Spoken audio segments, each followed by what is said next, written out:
Parang isla sa ibabaw ng ulap. Ganyan ko mailalarawan ang isang pamayanan na ito.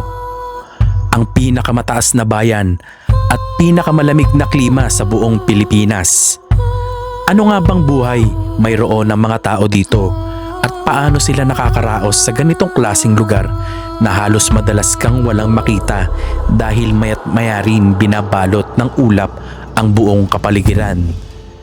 Dito tayo magpapalipas ng isang araw para malaman ang tunay na kalagayan ng pamumuhay dito. Ikaw, kakayanin mo kayang tumira sa ganitong klaseng lugar? Bago mo sagutin, alamin mo muna. Tara, simulan na natin ang kwento. Galing ng ball nila.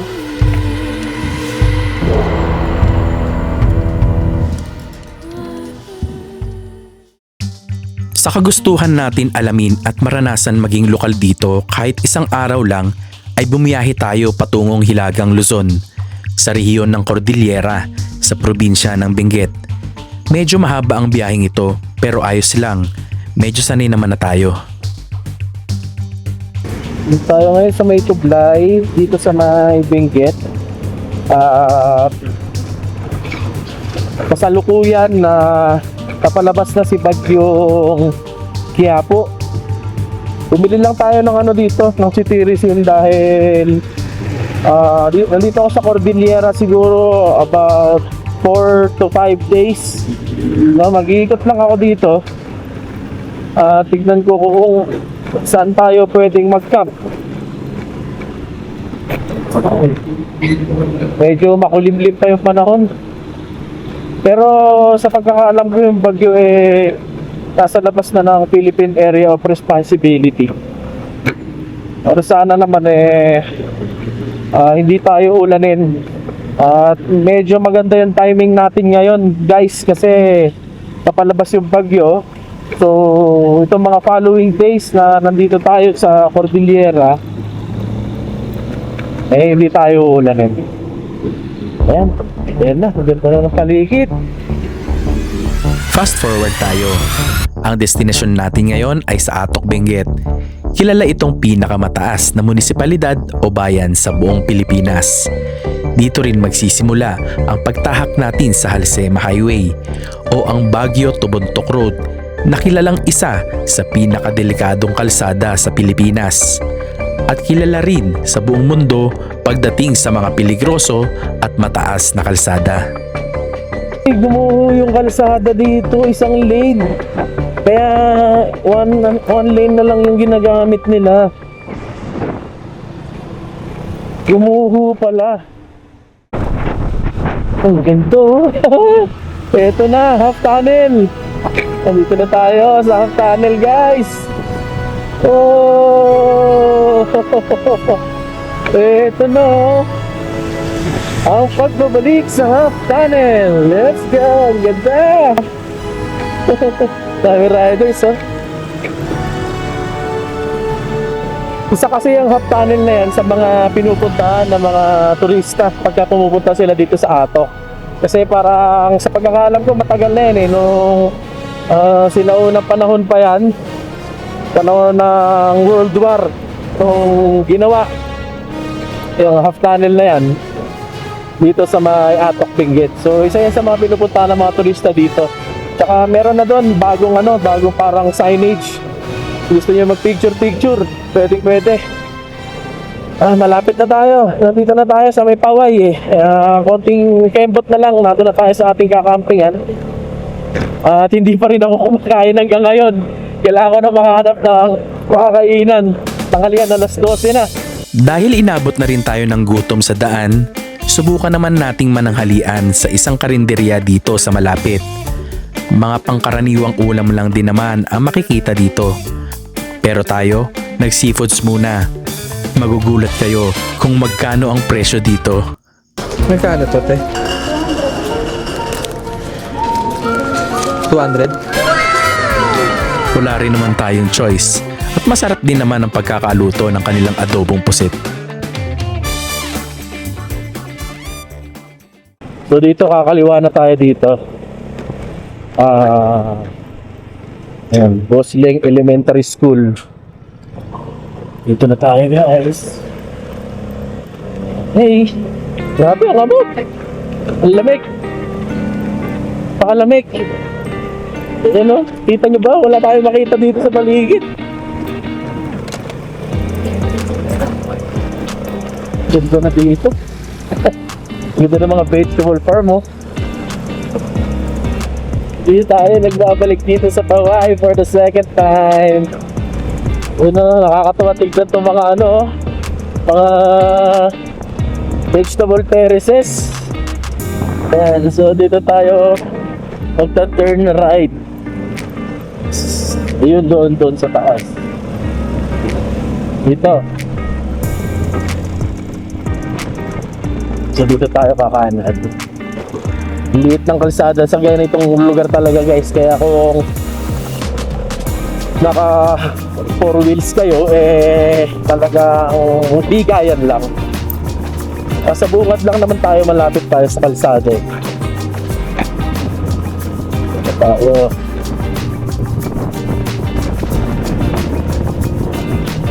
Saan yun? Magpas ata ako.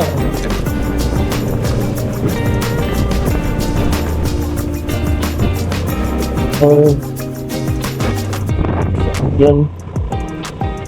Buddha's Transient.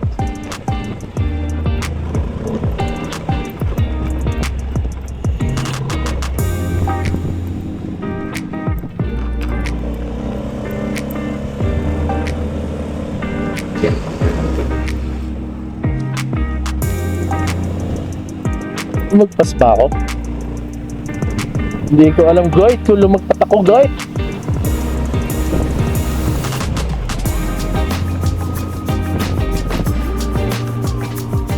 Mukhang hindi naman. Galing oh, mga repolyo. Oh. Pagka panahon ng mga January, nag-aano dito yeyelo yung mga repolyo nila.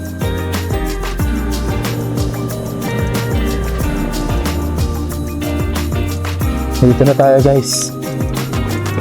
Ayan. Dito tayo sa parking. Hello po. Golden Sunrise po.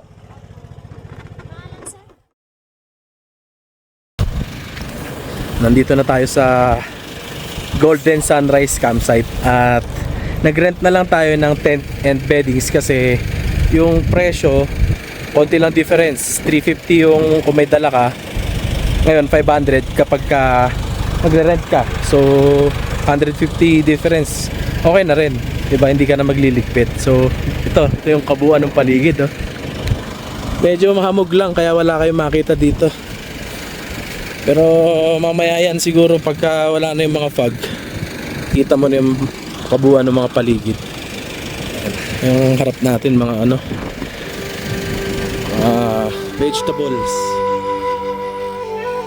Sa gitna ng malamig na simoy ng hangin at makapal na ulap ng Atok Benguet, sumisikat ang araw sa mga hagdan-hagdang taniman. Dito, pagsasaka ang pangunahing tibok ng puso ng komunidad. Mula sa sariwang repolyo, carrots, hanggang sa makukulay na bulaklak, bawat ani ay bunga ng sipag at malalim na pagmamahal sa lupa. Ang pagsasaka sa Atok ay hindi lang simpleng kabuhayan. Ito ay pamana ng lahi na nagpapakain sa bansa at nagbibigay dangal sa bawat pamilyang Cordilleran. Pakita ko lang sa inyo yung kinuha nating So dito natin nilagay yung gamit. Tapos sa inyo, sorry, ayun yung beddings natin. May kasamang unan at kumot. Tapos upuan, lamesa. So meron pala silang nilalagay na parang banig for ground sheet. Ayan, dyan na tayo nagpark sa tabi. Medyo mahamog talaga. Halos wala tayong makitang view doon sa mga bandang baba dahil papalibutan tayo ng hamog.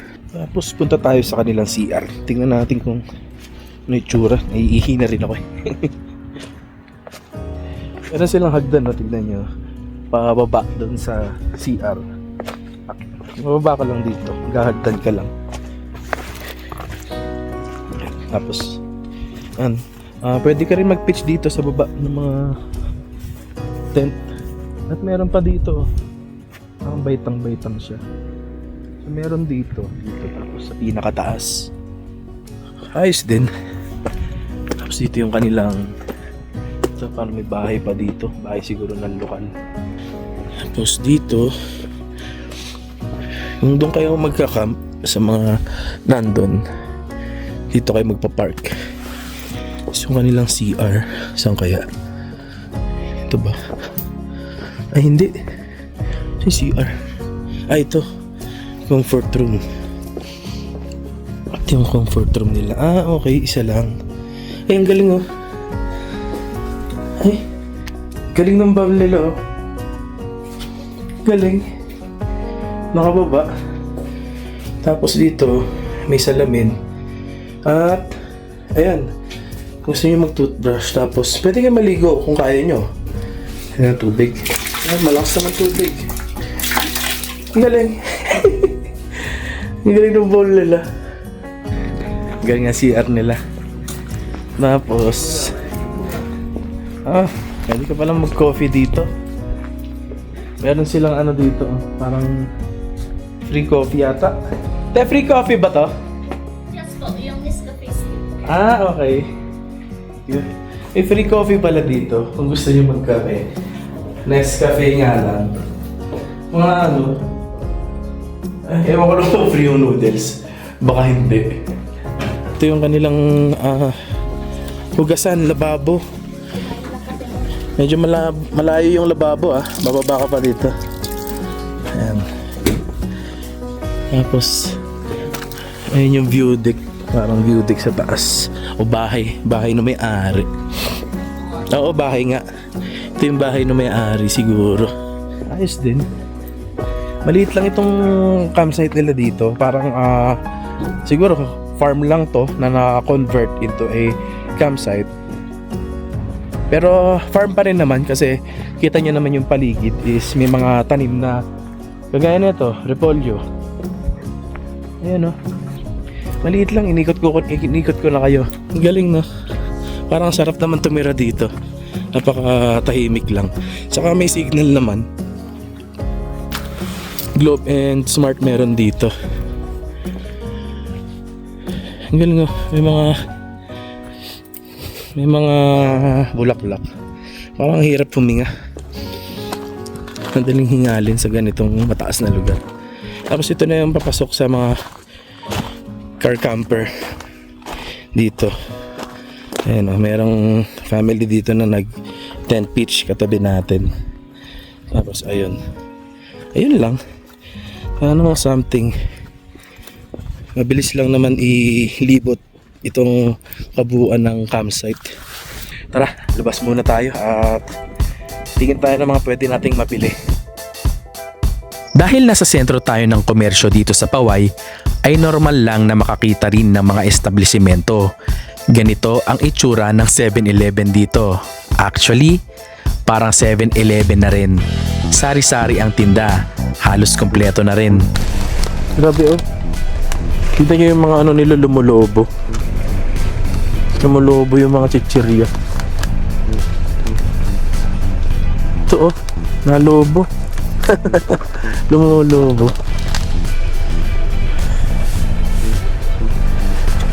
Ito pa oh, lumolobo. Ako ba tayo isa? Isang lumolobo. Ito na lang, chippy.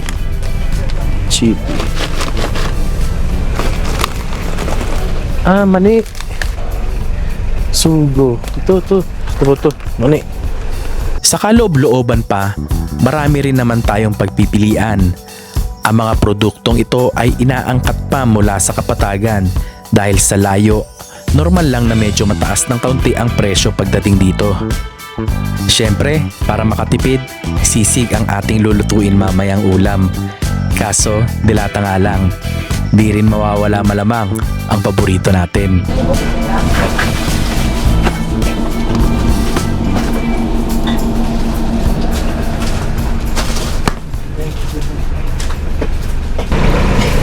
Halos kompleto din naman na ng mga tinde eh.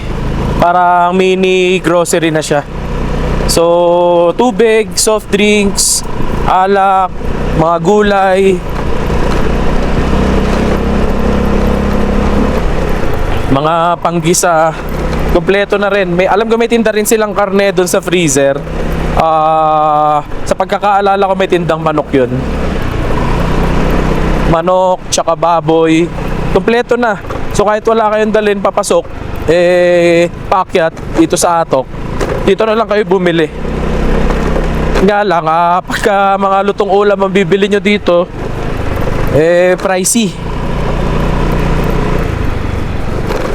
Balik na tayo sa camp.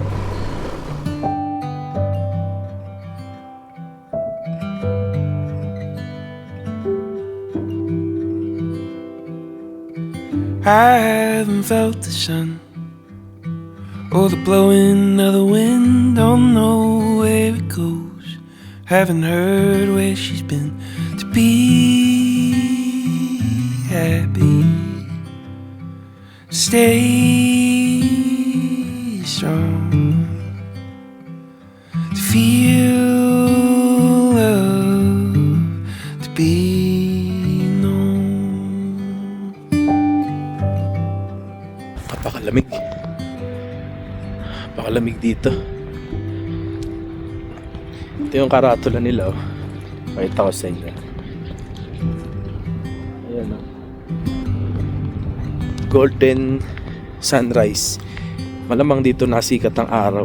Pero sana maabutan natin yung sunrise bukas dito. Sana hindi masyadong maulap para makuwanan natin yung ginintuang sunrise, kasi maaga rin naman tayong gigising bukas para maaga tayong makaalis. Buong paligid, oh.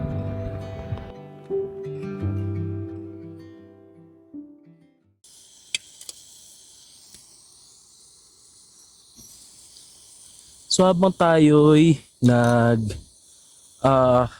hihintay para dito sa sinaing natin, birahin na natin itong ilalagay natin sa sisig. Itong mahirap pagka maliit ang sangkalan eh. Kaya mas prefer ko talaga pag nagluluto ako sa bahay, kasi malalaki gamit ko dun. Pero sa totoo lang, nagluluto din naman tayo talaga sa bahay. Natataon lang na tinatamad ako pagdating. Pag nandito sa campsite, ewan ko ba, natamad ako magluto eh. Mas gusto ko yung nagre-relax lang ako. Oh, tigas. Oh, tigas. Tigas.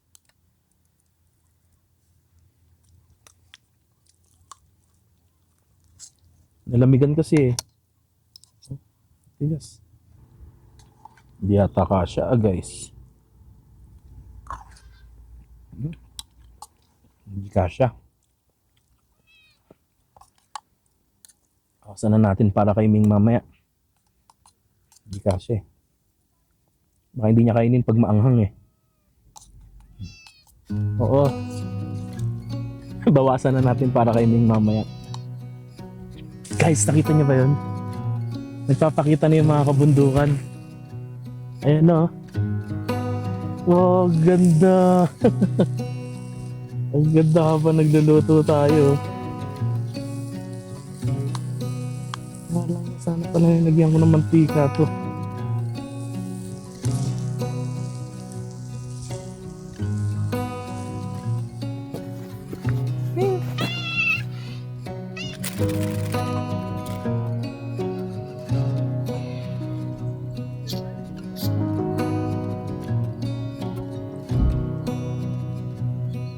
Madalas, pag nagsosolo travel tayo, ay nakakasalamuha talaga tayo ng kagaya nila. Ewan ko ba, sobrang lapit ng loob ko sa aso man o sa pusa. Kaya madalas, nalulungkot ako tuwing aalis sa isang lugar, tapos napalapit pa ako sa kanila. No hate sa mga hindi pet lover, ako lang naman to.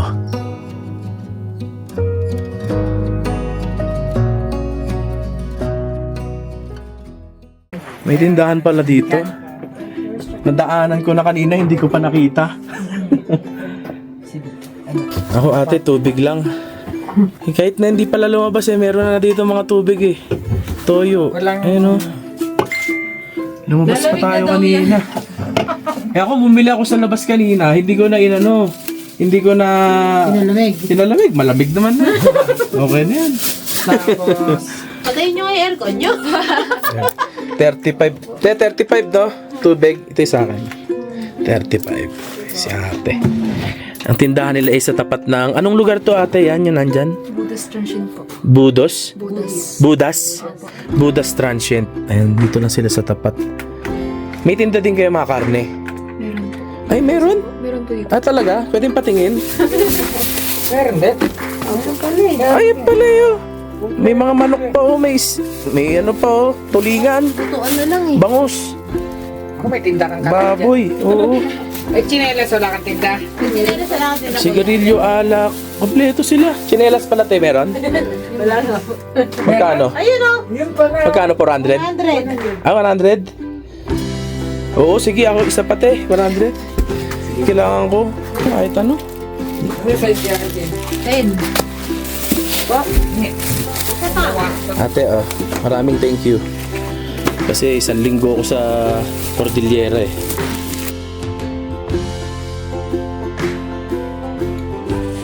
Pakalamig. Buti mainit-init pa tong. Mainit-init pa yung ulam natin.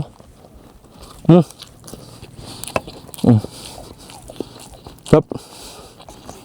Gusto ko din matulog ng maaga mamaya.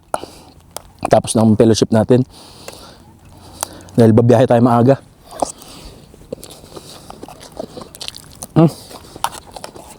Nakain ba kayo yan? Chicken sisig na dilata. Pero sarap naman.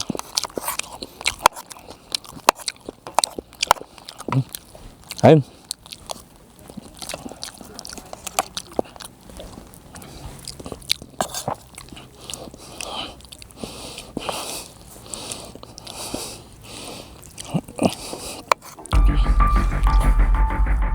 Napakahirap na lumabas tuwing sasapit ang gabi dito sa Atok.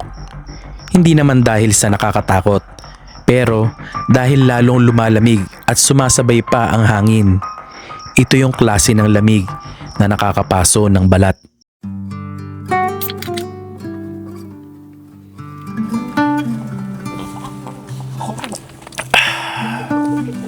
Pasarap.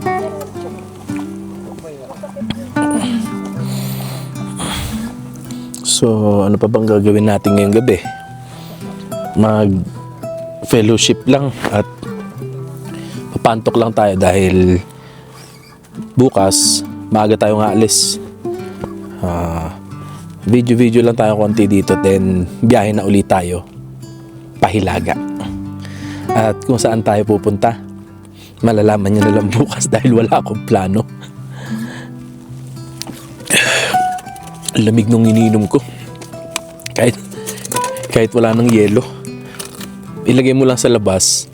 Kasi, di ba, lata naman to. Lagay mo lang sa labas. Kasi malamig dun sobra. Kaya yung lamig niya, hanggang ngayon, kuha pa. Umaambon din, sobra. Kaya dito tayo stay sa loob ng tent. Dahil, hindi kaya. Hindi kaya. Nakaraan nag-atok tayo sa may Stellar View. Hindi na ako nag-fellowship dun, di ba? Doon na lang tayo sa loob ng tent, tulog na lang tayo. Kasi sobrang sobrang lamig sa labas. Tapos pag sinamahan mo pa ng hangin, masakit sa balat. Kaya mahirap. Siguro pagka tumagal na tayo dito, kung sanay na, basic na lang. Pero kung hindi ka naman laging sanay sa ganito, mahirap. Anyway, maganda yung lugar. Sana lang magpakita yung kapaligiran bukas dahil sobrang ulap Wala naman na yung bagyo pero maulap pa rin.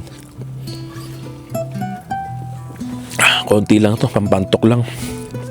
Para bukas maaga tayo magising, makabiyahe na tayo.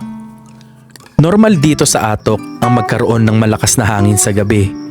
Kaya pag nag-camp ka dito, dapat lagi kang handa at alerto.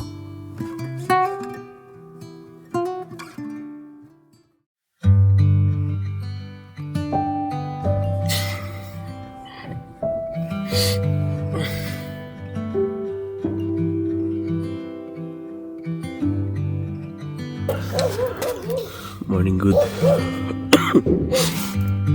Silipin natin labas. Wala na yung camper dito sa tabi natin. Umalis na rin sila.